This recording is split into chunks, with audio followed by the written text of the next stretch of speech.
İçi həsrət dolu bu keçən günlərin, necə həsrətdir bu, nə dərindir dərin. Hamı öz yerində, sənin ancaq yerin dolmuş. Qalır resimlərin bu otaqda sənsiz, soyuyub bu evdə, bu ocaqda sənsiz.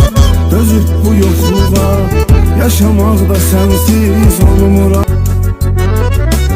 Tanrı hər neyməti, mərdliyi, qeyrəti sənə vermişdi.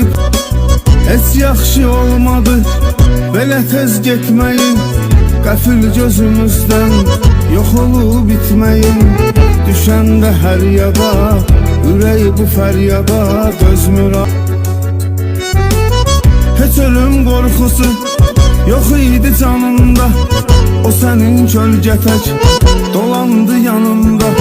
Sanki bir film tək, ən gözəl anında bitti həyatın.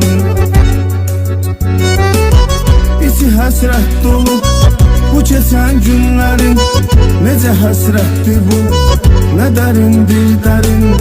Hamı öz yerində, sənin ancaq yerin dolmuram. Qalır resimlərin bu otaqda sənsiz, soyuyub bu evdə, bu ocaqda sənsiz. Dözüb bu yoxluğa, yaşamaqda sənsiz olmuram.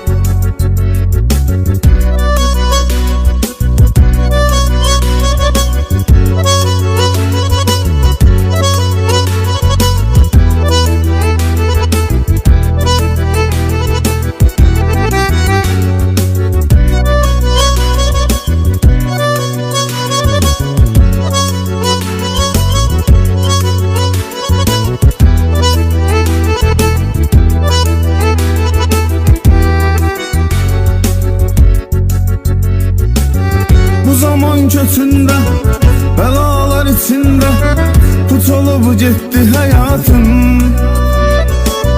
Yaşadım mərd kimi, yaşadın nər kimi, adın dilimizdə qalıb əzbər kimi.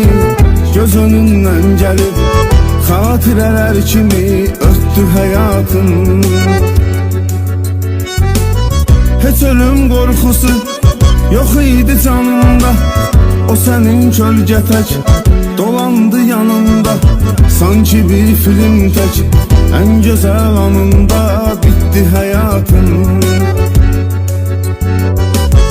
İçi həsrət dolu bu keçən günlərin, necə həsrətdir bu, nə dərindir dərin.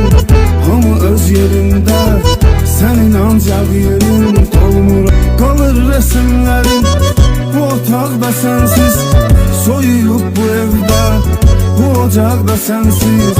Dözüb bu yoxluğa, yaşamaqda sənsiz olmuram.